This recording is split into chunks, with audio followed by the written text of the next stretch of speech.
Apa artinya? Revolusi selalu akan membunuh orang-orang yang tidak bersalah. Yang bajingan-bajingan itu lolos, Pak. Revolusi memakan anaknya sendiri. Ya. Orang-orang seperti Benny Karman ini yang ngomongnya itu saya lihat di televisi itu, dia dengan Ruhut itu mendampingi Nasaruddin. Saya kan ikut dari dulu ngomongnya itu. Ini orang-orang ini tidak punya rasa malu. Rai gede. Nah, orang-orang ini yang tadi ngomong tuh mulutnya bau. Coba sekali-sekali Anda cium mulutmu itu, kalau tidak bau baru Anda bicara jujur. Kalau bau itu berarti tidak jujur, terlalu banyak makan uang haram. Dua orang itu, yang satu Profesor Dr. Leo Polak dengan disertasinya setebal begini, dan yang satu tuh Herman Bianchi, seorang ahli kriminologi. Mereka menulis begini singkatnya, strafrecht is een slecht recht. Hukum pidana itu adalah hukum yang jelek. Nah, bayangkan hukum yang jelek ini kalau dipegang oleh orang yang tidak bermoral, rusaklah hukum ini. Termasuk para pengacara juga yang menyalahgunakan kepandaian mereka. Ya. Jadi bukan bulat, Pak. Dari tadi tuh saya tidak tahan bau busuk. Profesor, coba sebutkan satu kebohongan yang telah kami katakan. Sebutkan satu kebohongan yang telah kami katakan. Saya bertanya kepada Anda sebagai jangan profesor. Debat saya sudah katakan pada Pak Karni, saya tidak mau debat dengan para politisi atau para politikus. Ya, berarti Anda menyebarkan kebohongan. Bukan malam ini, sejak semula. Saya kan kenal dia kan debat dengan itu dalam itu. Waktu di masa-masa yang lalu itu yang menulis buku itu tentang Gurita Cikeas itu. George. Iya toh. Anda belajar lagi lah, baru debat dengan saya. Pak Karni, ada ungkapan hoogmoed komt voor de val. Kesombongan itu berarti kejatuhan sudah dekat. Ya. Saya pikir terpaksa saya harus kemukakan mengenai masalah polisi ini, karena tadi saya dengar itu ya. Polisi ini sebetulnya tidak melindungi rakyat, malahan pagar makan tanaman.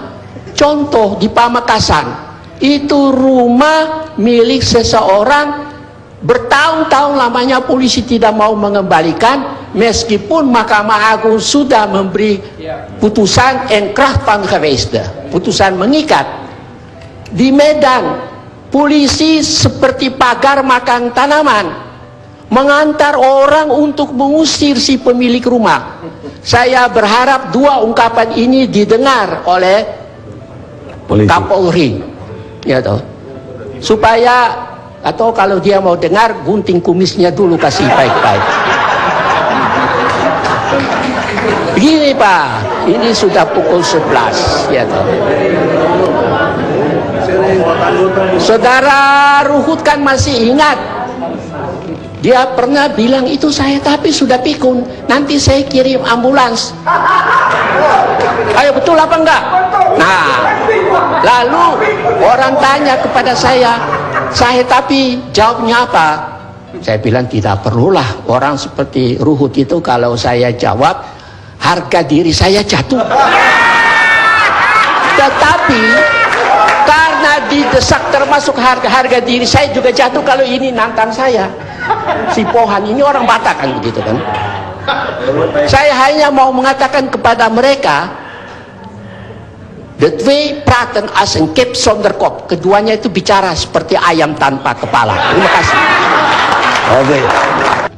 Saya sangat menghormati apa yang dikemukakan oleh Polri. Tapi Polri sendiri beri contoh yang tidak baik di Jawa Timur.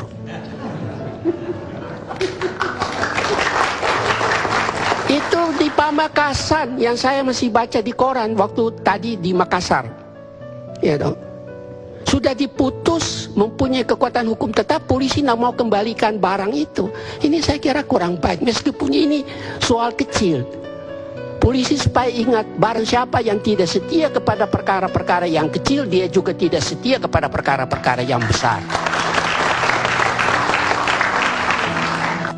Saya waktu di Makassar melihat Pak SBY begitu tegas mengenai masalah Somali. Apakah beliau juga bisa tegas terhadap masalah-masalah yang lain ini? Bahkan saya dengar, masa Pak SBY itu pilih menteri yang sama sekali, maaf aja, antara tanda kutip goblok.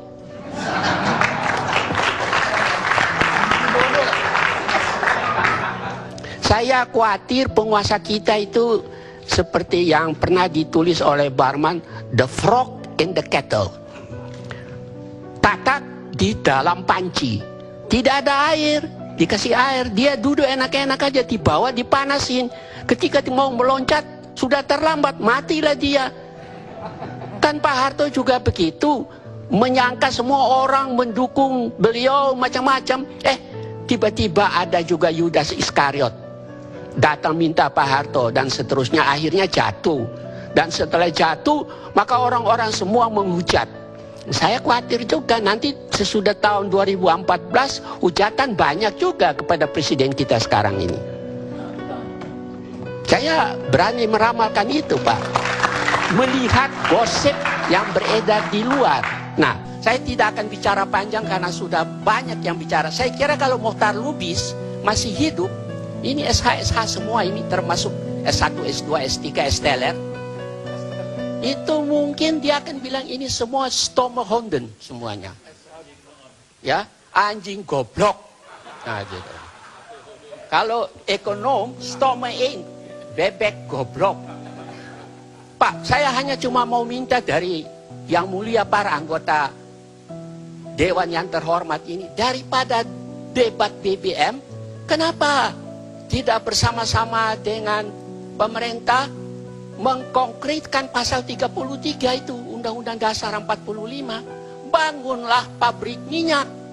Waktu zaman Pak Harto saya sudah dengar ada banyak sekali makelar-makelar yang gelap, yang hitam, yang macam-macam, itu selalu mengekspor minyak, dapat royalties.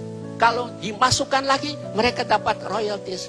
Jadi menurut hemat saya yang bukan seorang ekonom seperti Pak Kwe ini, saya yakin ini harga minyak ini dipermainkan oleh para konglomerat gelap itu atau konglomerat hitam itu. Dan mereka akan bikin ini sedemikian rupa. Saya minta, saya yakin, saya ada kumpul 10 karangan waktu Bapak masih jadi wartawan. Nanti kalau saya datang, saya serahkan kembali kepada Bapak untuk Bapak baca. Ini semua permainan, Pak. Bapak tentu sudah baca John Perkins. Dan saya kira yang mulia Wakil Menteri juga sudah baca buku John Perkins, Confession of an Economic Hitman. Ini permainan orang bule semua untuk menghancurkan kita. Terima kasih. Terima kasih. Saya buka ayat 1 ke Pak. Ya. Kalau saya melihat perdebatan ini, rupanya di Indonesia tidak dikenal shame culture, kultur rasa malu. Tidak ada itu, Pak. Apalagi kultur rasa bersalah. Meskipun TV One sudah siarkan macam-macam, peduli amat. Malunya tidak ada. Apalagi rasa bersalah, Pak. Orang-orang tanya saya, kenapa bisa itu? Orang-orang terpelajar, politikus-politikus itu, tidak pernah dibilang politisi sama saya. Itu politikus-politikus itu kok. Mestinya, kalau sudah dimuat di TV One atau di koran-koran, tidak perlu tunggu putusan, entah itu Dewan Kehormatan atau Dewan apapun. Langsung minta dibebas tugaskan. Mestinya begitu, Pak. Kalau tunggu sampai pengadilan, dan kita tahu bagaimana pengadilan kita ini yang busuk ini. Dan busuk itu bukan dari bawah saja, Pak, juga sampai di atas. Sampai di Mahkamah Agung, MA. Saya baca di salah satu koran, MA itu artinya moralnya ambruk.